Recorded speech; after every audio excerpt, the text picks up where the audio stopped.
बिस्मिल्लाहिर्रहमानिर्रहीम।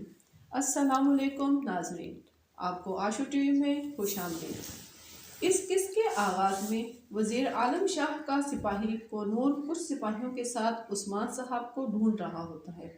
वो एक खाउन आलूद तीर को देखता है और सिपाहियों से कहता है कि बिखर जाओ और उसे तलाश करो, वो ज़ख्मी है, वो ज़्यादा दूर नहीं गया होगा।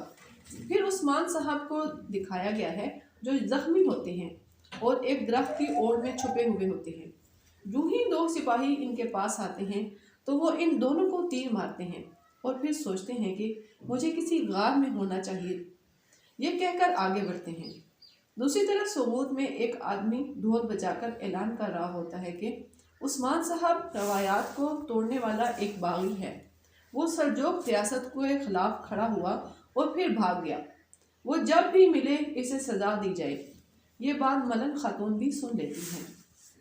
वो तेजी से इसके पास आती हैं और इससे थप्पड़ मारकर कहती हैं कि इनके बारे में कुछ भी बोलने से पहले 100 बार सोचना। फिर मलन खातून वज़ीर आलम शाह के पास पहुंचती हैं और इसे कहती हैं कि आपने जो उस्मान साहब के साथ किया है, क्या रवायात इसकी इजाज़त देती हैं? वज़ीर आलम शाह जवाबन कहता है कि मलन खातून उस्मान साहब के वारिस की वालदा है। आपको इस तरह देखकर मैं कितना परेशान हूँ, आप अंदाज़ा भी नहीं लगा सकती।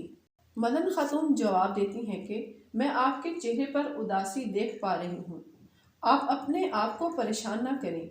आलम शाह जवाब देता है कि मैं वाकई परेशान हूँ, क्योंकि मुझे यकीन है कि उस्मान साहब बेगुनाह हैं।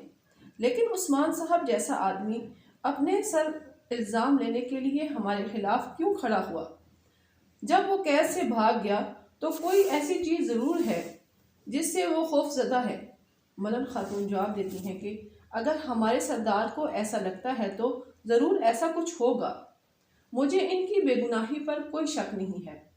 उस्मान साहब और मैं आफात के आदी हैं और हम इनसे छुटकारा हासिल करना भी जानते हैं और आप जैसे इंसानों से बात करना भी जानते हैं। आप बिल्कुल फ़िक्र मत करें, हम दोनों आपसे इस दिन का हिसाब लेंगे वज़ीर आलम शाह। ये कहकर मलन खातून वहाँ से चली जाती हैं और वज़ीर आलम शाह के चेहरे का रंग तब्दील हो जाता है। नाजरीन, दूसरी तरफ उस्मान साहब लोहे की कान में पहुँच जाते हैं, जहाँ वो अपने तीर को निकालते हैं और अपने ज़ख्मों को दागते हैं।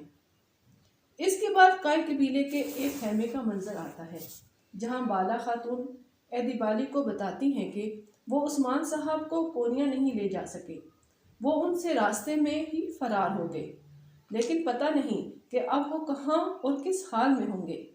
शेख एदिबाली जवाब देते हैं कि पुरसकून हो जाओ बेटी, हम अल्लाह की मदद से इस कुएं से भी निकल जाएंगे।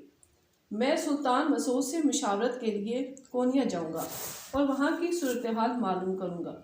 इसी दौरान वज़ीर आलम शाह वहाँ पहुँच जाता है और कहता है कि तुर्कों की रवायात के मुताबिक सरदार की पोस्ट खाली नहीं रह सकती।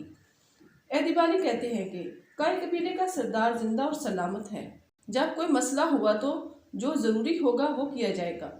वज़ीर आलम शाह कहता है कि आप सही कह रही हैं शेख एदिबाली, लेकिन ये अमन का वक्त नहीं है, हमारे चारों तरफ दुश्मन हैं। सरजान खातून कहती हैं कि आप क्या कहना चाह रही हैं? वज़ीर आलम शाह, इधर उधर बात घुमाने की ज़रूरत नहीं है। आलम शाह कहता है कि चूँकि अभी उस्मान यहाँ मौजूद नहीं है तो इसकी जगह गुंदोज सरदार होंगे। मलन खातून कहती हैं कि जैसे मेरे शेख ने कहा कि अभी उस्मान साहब जिंदा हैं, किसी और की ज़रूरत नहीं। ये सब देखकर गुंदोज कहता है कि वक्त आने पर हम इस पर बात करेंगे वज़ीर आलम शाह, अभी कोई ज़रूरत नहीं है। इस पर वज़ीर आलम शाह कहता है कि आपने मुझे समझने में गलती की है, मेरे अल्फाज दरख्वास्त नहीं बल्कि हुक्म की हैं। दूसरी तरफ तुर्गत सरदार अपने एक सिपाही के साथ ताजिर के रूप में एनागोल किले में दाखिल होता है। उधर मारी निकोला के कमरे में दाखिल होती है तो निकोला कहता है कि मेरी प्यारी बीवी मारी, तुम इन कपड़ों में बहुत खूबसूरत लग रही हो, कबीले का लिबास तुम पर बिल्कुल भी अच्छा नहीं लगता, वो तो चरवाहों का लिबास है, अब तुम एक हकीकी शहजादी लग रही हो। मारी जवाब देती है कि इंसान कपड़ों से मोअज़्ज़ज़ नहीं बनता और उस्मान کو तुम कभी शिकस्त नहीं दे सकते। उस्मान और तुर्गत दिल से ताकत हासिल करते हैं जो तुम्हारे पास नहीं है। तुम वो आदमी कभी नहीं बन सकते जो तुम बनना चाहते हो।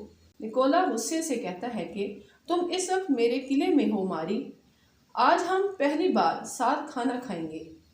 मैंने तुम्हारे लिए लजीज खाना तैयार करवाया है।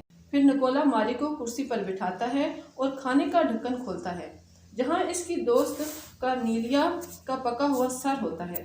मारी ये देखकर जोर से चीख मारती है। दूसरी तरफ तुर्गत और उसके साथी आग वाला तीर फेंककर सामान को आग लगाते हैं। जब सब सिपाही आग की तरफ मुतवज्जा होते हैं तो वो दोनों किले के अंदर दाखिल हो जाते हैं। दूसरी तरफ खाने की मेज पर मारी चाकू उठाकर निकोला पर हमला करने की कोशिश करती है तो निकोला पकड़ लेता है और कहता है कि तुम समझती हो कि मैं तुमसे मोहब्बत करता हूँ। मैं तुमसे सियासी मकासद के लिए शादी करना चाहता था मगर तुमने मेरी इज्जत के साथ खिलवाड़ किया। मैं वो नहीं भूल सकता मारी। और फिर चाकू निकालकर मारी के पेट में मारता है। इसी दौरान तुर्गत वहां पहुंच जाता है। तुर्गत निकोला को तीर मारता है और निकोला को जख्मी कर देता है। इतने में तुर्गत के सिपाही भी वहां पहुंच जाते हैं। वो मारी और इसकी दोस्त कार्नेलिया जो कि जिंदा होती है इन दोनों को लेकर खुफिया रास्ते से फरार हो जाते हैं। नाजरीन, इसके बाद काई कबीले के मरकजी खेमे का मंजर आता है जहां गुंदोज सरदारी वाली पोस्ट पर बैठा होता है। मनन खातून इसे समझाने की कोशिश करती हैं कि उस्मान साहब अभी जिंदा हैं, इसे ढूंढने की बजाय तुम सरदार बन रहे हो। मगर गुंदोज नहीं समझता। सरजान खातून कहती हैं कि क्या तुमने माजी की गलतियों से कोई सबक नहीं सीखा गुंदोज? वजीर आलम शाह काई कबीले को तकसीम करके ख़त्म करना चाहता है। गुंदोज कहता है कि मैं कबीले की भलाई के लिए ये सब कुछ कर रहा हूँ। बाला खातून कहती हैं कि पहले मारी के पीछे जाएं जिसे हमारे कबीले से अगवा किया गया था। हमें बताएं कि इसे किसने अगवा किया। ये सुनकर गुंदोज परेशान हो जाता है। मलन खातून कहती हैं कि अगर आप सरदार की कुर्सी पर बैठना चाहते हैं तो पहले हम में से गद्दार को तलाश करो। सरजान खातून कहती हैं कि फिर काई के सिपाहियों को वजीर से वापस लेकर आओ क्योंकि वो बेकसूर हैं।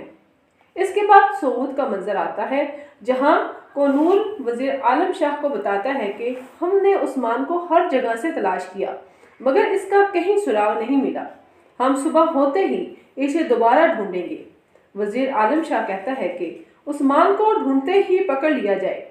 फिर वजीर आलम शाह दूसरे सिपाहियों को कहता है कि तुम काई कबीले पर नजर रखो और मैं चाहता हूँ कि गुंदोज और तमाम गवर्नर सऊद आए। तो नाज़रीन, दूसरी तरफ लोहे की कान का मंजर आता है जहां उस्मान साहब जख्मी हालत में बैठे होते हैं और एक सांप वहां आता है। उस्मान साहब इसे पकड़कर आग में भूनकर खाते हैं और अल्लाह का शुक्र अदा करते हैं। यहाँ पर इस एपिसोड का अख्तिताम होता है। आप लोगों से गुजारिश है कि जिन लोगों ने अभी तक हमारा चैनल सब्सक्राइब नहीं किया तो प्लीज़ इसे सब्सक्राइब कर लें और बेल आइकन को प्रेस कर दें ताकि नई आने वाली वीडियोस का नोटिफिकेशन आपको फौरी तौर पर मिल सके। तो मिलते हैं एक नई वीडियो के साथ, तब तक के लिए अल्लाह हाफिज़।